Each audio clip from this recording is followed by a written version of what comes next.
Big news ಚಕ್ರವ್ಯೂಹ ವಿಶೇಷ ಕಾರ್ಯಕ್ರಮಕ್ಕೆ ಸ್ವಾಗತ. ನಾನು ಸಂತೋಷ್ ಶ್ರೀರಾಮುಡು. ನನ್ನ ಜೊತೆ ಇದ್ದಾರೆ ಬೆಳಗಾವಿಯ ಮಾಜಿ ಮೇಯರ್ ಹಾಗೂ ಸಾಮಾಜಿಕ ಹೋರಾಟಗಾರರು, ಸಮಾಜದ ಬಗ್ಗೆ ಸಾಕಷ್ಟು ಕಾಳಜಿ ಉಳ್ತಕ್ಕಂತಹ ವ್ಯಕ್ತಿ ಶ್ರೀಯುತ ವಿಜಯ್ ಮೋರೆಯವರು.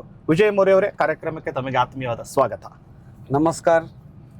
ವಿಜಯ್ ಮೋರೆಯವರೇ, ತಾವು ರಾಜಕಾರಣಿನ ಅಥವಾ ಸಮಾಜ ಸೇವೆ ಮಾಡ್ತಕ್ಕಂತಹ ವ್ಯಕ್ತಿನ ಅಂತೇಳಿ? ನಂದು ಗುರುತು ಇಡೀ ಒಂದು 45 ವರ್ಷದಿಂದ ನಾನು ಸಾಮಾಜಿಕ ಕೆಲಸ ಮಾಡ್ತಾ ಇದ್ದೇನೆ ಅಂಥೇಳಿ ಬೆಳಗಾಂ ಸಿಟಿನಲ್ಲಿ ನನಗೊಂದು ಜನರೆಲ್ಲ ಮತ್ತು ಎಲ್ಲ ಫ್ರೆಂಡ್ಸರು ನಂಗೆ ಒಂದು ಒಳ್ಳೆಯ ಸಮಾಜ ಸೇವಕ ಅಂತ ತಿಳ್ಕೊತಾರೆ. ನಿಮ್ಮದು ಪ್ರಾಪರ್ ಯಾವುದು, ಮೂಲತಃ ಯಾವುದು? ವಿಜಯ್ ಮೋರೆಯವ್ರ ಮೂಲತಃ ಎಲ್ಲಿಯವರು? ಬೆಳಗಾವಿಗೆ ವಲಸೆ ಬಂದವರ ಅಥವಾ ಬೆಳಗಾವಿಯೇ ನಿಮ್ಮ ನೇಟಿವ್ ಪ್ಲೇಸ್ ಅಂತ ಹೇಳಿ? ಇಲ್ಲ, ನಂದು ಬೆಳಗಾಂದಿಂದ 15 ಕಿಲೋಮೀಟರ್ನಲ್ಲಿ ಬಸರಿಕಟ್ಟಿ ಅಂತ ಊರ. ನಮ್ಮ ಫಾದರ್ ಟೀಚರ, ನಮ್ಮ ಮದರ್ ಗೋಕಾಕ್ ಫಾಲ್ಸ. ಬಟ್ ನಾನು ಬೆಳಗಾಂ ಸಿಟಿನಲ್ಲಿನ ದೊಡ್ಡವಾಗಿದ್ದೇನೆ. ನಂದು ಹುಟ್ಟು ಸ್ಥಾನ ಅಂದ್ರೆ ಗೋಕಾಕ್ ಫಾಲ್ಸ. ಅಂದ್ರೆ ಅಪ್ಪಟ ವಿಜಯ್ ಮೋರೆಯವರು ಅಪ್ಪಟ ಕನ್ನಡಿಗರು, ಕನ್ನಡ ನೆಲದಲ್ಲಿ ಜನಿಸಿದವರು ಅಂತ? ಹೌದು. ಯಾಕಂದ್ರೆ ನಮ್ಮ ಮಣ್ಣಿನಲ್ಲಿ ಏನಾಯ್ತು, ಮರಾಠಿ ಮತ್ತು ಕನ್ನಡ ಇದು ಒಂದು ಬಂಧು ಭಾವ ಪ್ರೇಮದಿಂದ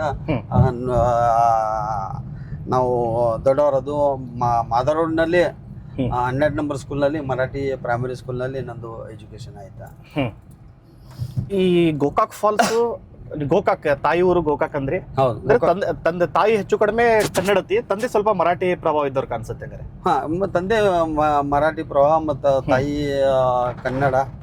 ಆಮೇಲೆ ನಮ್ಗೆ 2 ಭಾಷೆ ಅಭಿಮಾನ ಇದೆ ಮತ್ತು 2 ಭಾಷೆಯಿಂದ ನಮ್ಮ ಮಣ್ಣಿನಲ್ಲಿ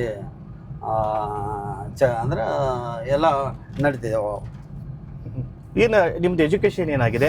ಆಮೇಲೆ ಎಜುಕೇಶನ್ ನಂತರ ತಾವು ಸಮಾಜ ಸೇವೆಗೆ ಯಾವ್ದು ರೀತಿ ಬಂದ್ರಿ ಅಂತ? ಅದೊಂದು ಭಾಳ ದೊಡ್ಡ ಸ್ಟೋರಿ ಇದೆ. ಯಾಕಂದ್ರೆ ಎಜುಕೇಶನ್ ಮಾಡ್ಬೇಕಾದ್ರೆ ನಾನು ಗೋಕಾಕ್ ಫಾಲ್ಸ್ನಲ್ಲಿ ಹುಟ್ಟಿದ ಆದ ಬಳಿಕ ಬೆಳಗಾಂ ಸಿಟಿನಲ್ಲಿ ಮಾಧವ ರೋಡ್ನಲ್ಲಿ ಒಂದು 12x12 ಕೊಲ್ಲಿನಲ್ಲಿ ನಾವು ಇರ್ತಿದ್ವು. ಅಲ್ಲಿ ನಂದು 12 ನಂಬರ್ ಸ್ಕೂಲ್ನಲ್ಲಿ ಪ್ರೈಮರಿ ಸ್ಕೂಲ್ ಆಯಿತು. ಆಮೇಲೆ 1984ನಲ್ಲಿ ನಮ್ಮ ಫಾದರ್ ಎಕ್ಸ್ಪೈರ್ಡ್ ಆದರು. ಅದು ಜವಾಬ್ದಾರಿ ನನ್ನ ಮ್ಯಾಗ ಭಾಳ ಬಿತ್ತು. ಆ ಜವಾಬ್ದಾರಿ ಬಿದ್ದ ಬಳಿಕ ಅವಾಗಿಂದ ನಾನು ಸೋಷಲ್ ಆ್ಯಕ್ಟಿವಿಟೀಸ್ ಮಾಡ್ಕೊತ ಬಂದಿದ್ದೆ. ಆದರೆ ಫಾದರ್ ಎಕ್ಸ್ಪೈರ್ಡ್ ಆದ ಬಳಿಕ ನನಗೆ ಹೆಚ್ಚು ಕಲೀಲಿಕ್ಕೆ ಸಿಗಲಿಲ್ಲ. ಯಾಕಂದ್ರೆ 3 ಸಿಸ್ಟರ್ ಮತ್ತು ಮದರ್ ಇವರೆಲ್ಲರೂ ಜವಾಬ್ದಾರಿ ನನ್ನ ಮ್ಯಾಗ ಬಿದ್ದ ಬಳಿಕ ನಮ್ಮ ಹೈಸ್ಕೂಲ್ ಮ್ಯಾಟ್ರಿಕ್ನಲ್ಲಿ ಹೈಸ್ಕೂಲ್ ಕಲಿಬೇಕಾದ್ರೆ ನಮ್ದು ಲಾಡ್ ಸರ್ ಆಗಲಿ, ಡ್ಯೂಟಿ ಸರ್ ಆಗಲಿ, ಪರಂಜಪಿ ಸರ್ ಆಗಲಿ, ಇವರು ನಂದು ಎಲ್ಲ ಫೀ ತುಂಬಿದ್ರು. ಈ ಪರಿಸ್ಥಿತಿನಲ್ಲಿ ನಂದು ಎಜುಕೇಷನ್ ಆಯಿತು. ಆಮೇಲೆ ಭರತೇಶ್ನಲ್ಲಿ ನಂದು ಎಜುಕೇಷನ್ ಕಂಪ್ಲೀಟ್ ಆಯಿತು. ಆಮೇಲೆ ಮುಂಜಾನೆ 7ರಿಂದ 11 ಮಟ್ಟ ಬ್ಯಾನನ್ ಸ್ಮಿತ್ ಜೂನಿಯರ್ ಕಾಲೇಜ್ನಲ್ಲಿ ನಾನು ಕಾಲೇಜ್ಗೆ ಹೋಗ್ತಿದ್ದೆ. ಅಲ್ಲೇ ಕಾಲೇಜ್ಗೆ ಹೋದಾಗ ಮುಂಜಾನೆ 7ರಿಂದ 11 ಮಟ್ಟ ಕಾಲೇಜ್. ಆಮೇಲೆ ನಮ್ಮ ಆ ವೇಳೆಗೆ ಒಂದು ರಾಜಕೀಯ ವ್ಯಕ್ತಿಮತ್ವ ಇದ್ದಿದ್ದಂಥ ಅನಿಲ್ ಪೋದ್ದಾರ್ ಅವರು ನನಗೆ ಪವನ್ ಹೋಟೆಲ್ನಲ್ಲಿ ಕೆಲ್ಸಕ್ಕೆ ಹಚ್ಚಿದ್ರು. ಪವನ್ ಹೋಟೆಲ್ನಲ್ಲಿ ವೆಟರ್ ಕೆಲಸನೂ ಮಾಡಿ ಸಂಜೆ ಮಠ ಅಲ್ಲಿ ಕೆಲಸ ಮಾಡ್ತಿದ್ದೆ. ಆಮೇಲೆ ಸಂಜೆ ಒಂದು ಟೀಚರ್ಸ್ ಸೊಸೈಟಿ ಅಂತಿದೆ, ಆ ಸೊಸೈಟಿನಲ್ಲಿ ಜಾಡು ಹೊಡಕ್ಕೆ ಹೋಗ್ತಿದ್ದೆ, ಟೇಬಲ್ ಒರ್ಸಕ್ಕೆ ಹೋಗ್ತಿದ್ದೆ. ತಿಂಗಳ 60 ರೂಪಾಯಿ ಪಗಾರ ಕೊಡ್ತಿದ್ರು. ಆಮೇಲೆ ಸಂಜೆ ವೈಶಾಲಿ ಬಾರ್ನಲ್ಲಿ ಸದಾನಂದ ಸಾವ್ಕಾರ ನಂಗೆ ಅಲ್ಲಿ ಒಂದು ನೌಕರಿ ಕೊಟ್ಟರು.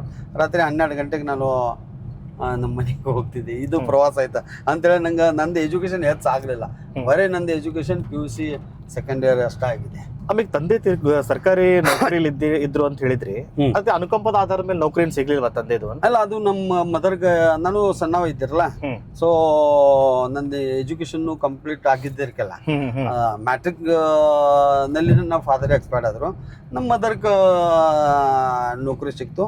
AE ಆಫೀಸ್ನಲ್ಲಿ ಅವರು ಕೆಲಸ ಮಾಡ್ತಿದ್ರು. ಅಂದ್ರೆ ಸಾಕಷ್ಟು ಚಿಕ್ಕ ವಯಸ್ಸಿನಲ್ಲಿ ಸಾಕಷ್ಟು ಮನೆಯ ಜವಾಬ್ದಾರಿ ಬಂದು ಸಾಕಷ್ಟು ಕಷ್ಟಪಟ್ಟು ಇವತ್ತು ಒಂದು ಇಲ್ಲಿ ಮಟ್ಟಕ್ಕೆ ಬಂದಿದ್ದೀರಿ. ಹೌದೌದು. ಇಷ್ಟು ಬಾರ್ ವೇಟರ್ ಕೆಲಸ ಮಾಡಿರ್ತಕ್ಕಂಥ ವ್ಯಕ್ತಿ, ಸಾಕಷ್ಟು ಕಷ್ಟಪಟ್ಟಿರ್ತಕ್ಕಂಥ ವ್ಯಕ್ತಿ ಒಂದಿನ ಬೆಳಗಾವಿ ಮೇಯರ್ ಆಗ್ತಾರೆ. ಹೆಂಗೆ ಏನು ಅಂತ ಹೇಳಿ, ಮೇಯರ್ ಹೆಂಗಾದ್ರಿ? ನೀವು ಎಲೆಕ್ಷನ್ ನಿಲ್ಬೇಕಂತ ತಲೆಯಲ್ಲಿ ಹೆಂಗ್ ಬಂತು? ಯಾರು ನಿಮಗೆ ಎಲೆಕ್ಷನ್ ನಿಲ್ಲಕ್ಕೆ ಪ್ರೇರಣೆ ಕೊಟ್ಟರು ಅಂತ ಹೇಳಿ? ಎಲೆಕ್ಷನ್ ನಿಂದಿರ್ಬೇಕಾದ್ರೆ ಏನಾಯ್ತು, ಮಾಧವ ರೋಡ್ನಲ್ಲಿ ನಮ್ಮ ಜೂನಿಯರ್ ಶಿವಾಜಿ ಪಾರ್ಕ್ ಯುವಕ ಮಂಡಳ ಅಂತೇಳಿ ನಾವು ಒಂದು ಯುವಕ ಮಂಡಳನ್ನು ಸ್ಥಾಪನೆ ಮಾಡಿದ್ವು. ಅವಳಕ್ಕೆ ದಿಲೀಪ್ ಜಾಧವ್ ಅಂತ ಹೇಳಿ, ಸ್ವರ್ಗೀಯ ದಿಲೀಪ್ ಜಾಧವ್ ಅವರು ಕಾರ್ಪೊರೇಟರ್ ಇದ್ರು.